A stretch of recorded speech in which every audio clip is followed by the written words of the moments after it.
Well, hey folks, my name is Brad. Welcome to a Green Mountain vlog. Now, if you happen to be new to my channel and you came here today hoping to see a metal detecting video, well, unfortunately in the winter time, here in the mountains of Vermont, we typically have 6 inches to the foot of snow this time of year, so I have to reduce my videos to every other week with these vlogs on the off weeks. So today, I'm going to be doing a few things, some leather craft, a cleaning of a very special coin, and just a little bit of chatting. So if that's not what you signed up for, I totally get it. Hopefully I will see you next week for a great video, actually down in Pennsylvania, where we do a lot of metal detecting and find some awesome stuff. All right, so for the folks that are sticking around for today's vlog, welcome. Thank you for joining me. I'm just gonna start out by talking a little bit about what I've been up to over the last few weeks since the last vlog. A whole week of that, my family and I was actually in Disney World. Didn't really film a whole lot of that. Didn't think you treasure hunting viewers would be interested in Disney World content. But I will make a quick note. I don't think I've ever been in a place where there has been so many people packed into one small area. One moment in particular, we were standing near the entrance of a ride and there was a literal mob of people running past us to get into one of these lines that people wait in for hours to go on a 5-minute ride. These are people running to the Ratatouille ride. This is wild.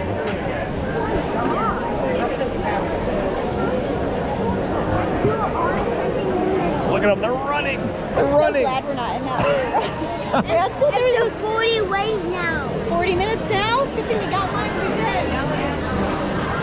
This is wild. Nothing I've ever experienced before, but we did have a blast.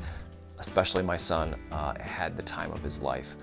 So there was kind of like a week and a half there where I didn't really do any filming. But this last week, a few days ago now, Monday from when I'm filming this, I had an incredible day. So last week, actually when I was in Disney World, I received an email from a local, and he's new to the hobby. His name is Vern.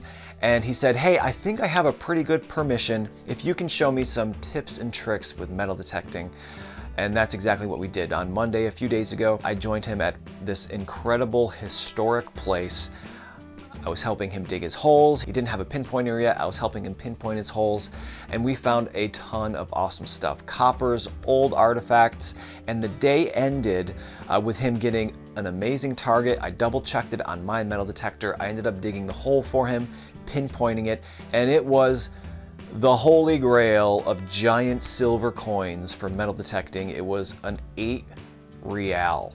Incredible. So in today's video, I'm actually going to clean it. I know this is a silver coin. I'm not going to clean it, but it is covered with dirt that I'm going to be removing with just some distilled water and just kind of showing you what the coin looks like. Now, I have posted a short on all of the social media sites and some photos on Facebook. And the big question everybody had was, who gets to keep it, right? He found it with his metal detector. I dug it up.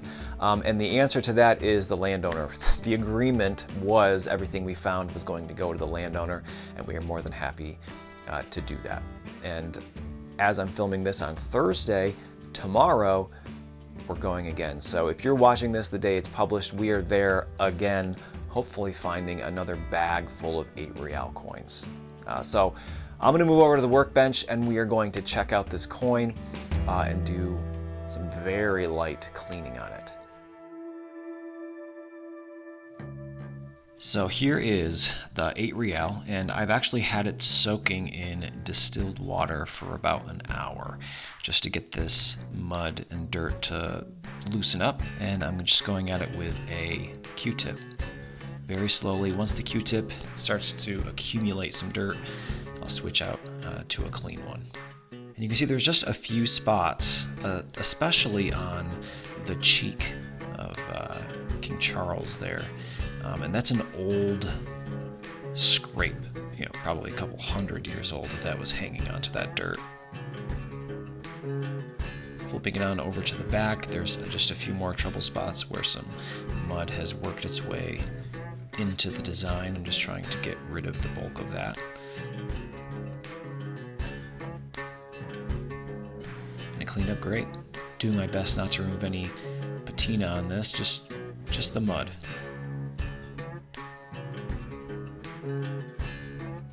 And that's it. I'm not going to do anything else to it.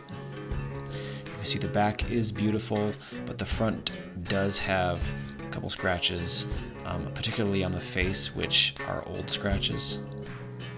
Overall, though, beautiful.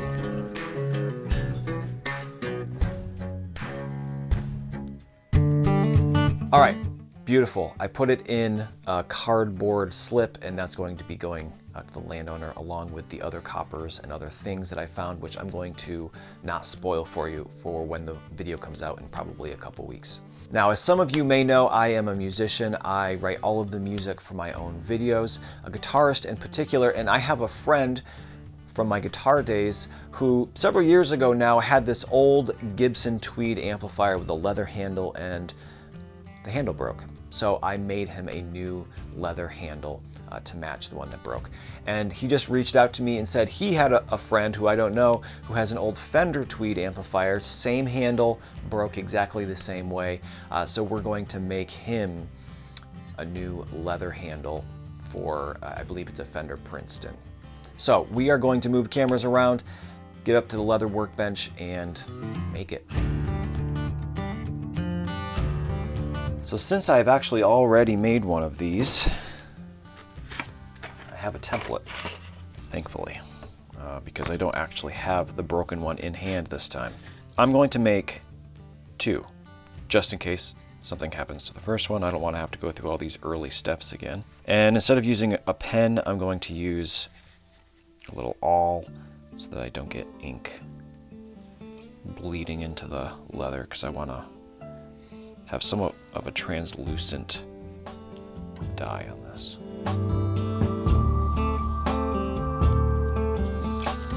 Great. So I have a tendency of cutting on a diagonal like this.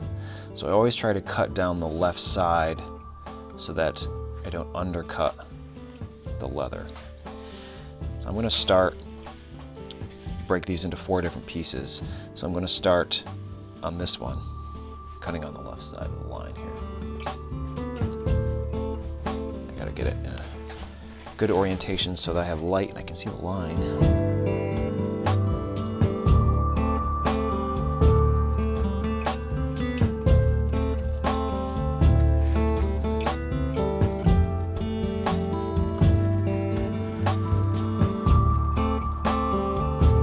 All right, so we have all 4 pieces cut out for 2 handles. Essentially, they're just going to get glued together like this. The ends are rough. I'm going to clean those up on the belt sander after the fact. But one of the kind of defining features of these handles is they're a little bit rounded in this direction. So the way that I'm going to achieve that is I'm going to put another piece of leather inside and sandwich it in and glue it all in. I've already drawn out how big of a piece I think I need, roughly. I don't have a pattern for that piece, unfortunately. But I think that this scrap leather here is going to be too thick. This will never close on the edges if I use a piece of that. So I'm going to go find a thinner piece to use.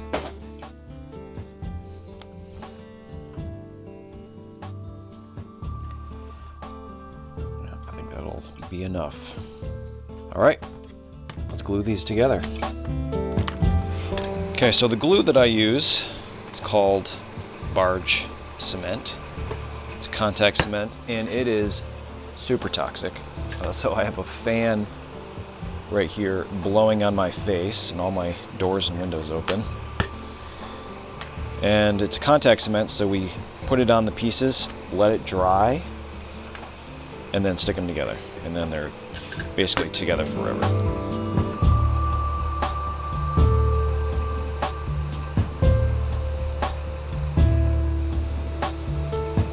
Okay, we're going to put glue on top.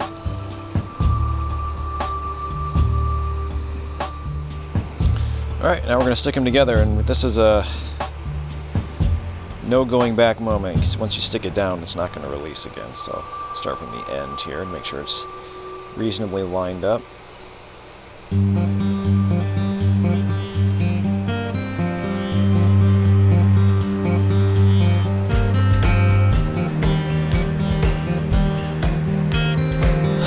right, well, based on the photographs, and he put a ruler up to the old one, it seems like the slots I need to cut are roughly 3/4 of an inch long, 3/4 of an inch from the end, and about 3/16 thick. Now I just so happen to have a belt punch, a long punch, that is 3/16, but I'm not exactly sure how long it is. We're gonna just go use it and call it good. It's got to be close to 3/4, I'm pretty sure. Holes are cut. I rechecked my photos and the slots are a little long, actually 1.25 inches. These are 1.5 inches. I think it's going to be just fine.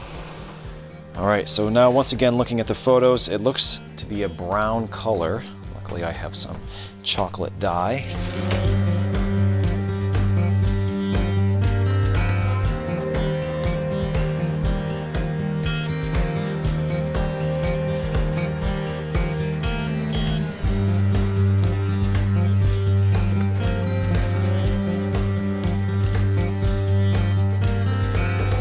Okay, well the dye is now dry and I need to mark out where the stitches are going to go.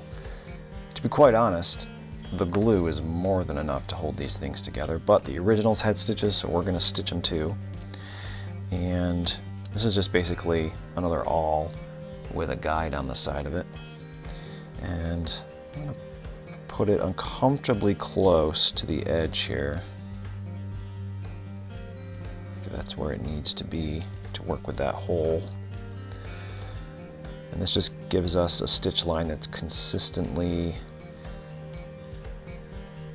a consistent distance from the edge here. It's off to the sewing machine.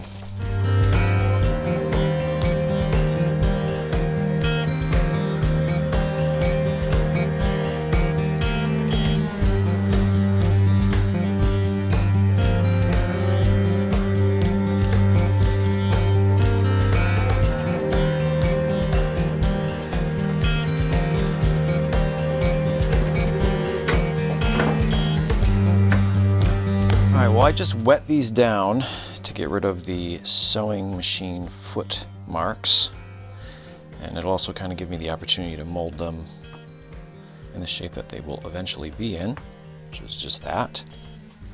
This one won't be used, but do two and then choose the best at the end. And then kind of while they're drying, I can start burnishing the edges. So burnishing is when you take all of the fibers of the leather and you rub them all in the same direction, and it makes them all lay down, and it makes it smooth. And sometimes, if you spend enough time at it, you can actually even get it pretty shiny.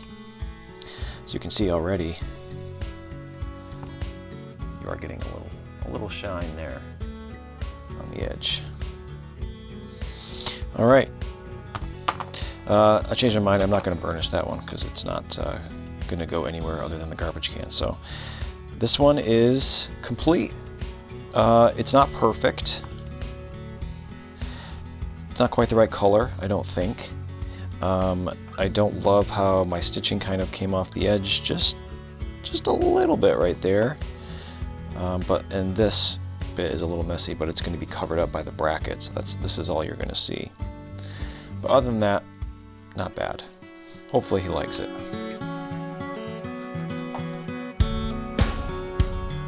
Alright folks, well I hope you enjoyed today's vlog. The weather looks amazing the next few weeks. So I'm really hoping to build up all of this metal detecting content, treasure hunting content for May 1st when we switch back to the every single week metal detecting videos. Looking like 2024 is going to be an amazing year, and I hope that you stick around and join me for it. Thanks again for watching. Hopefully I'll see you next week.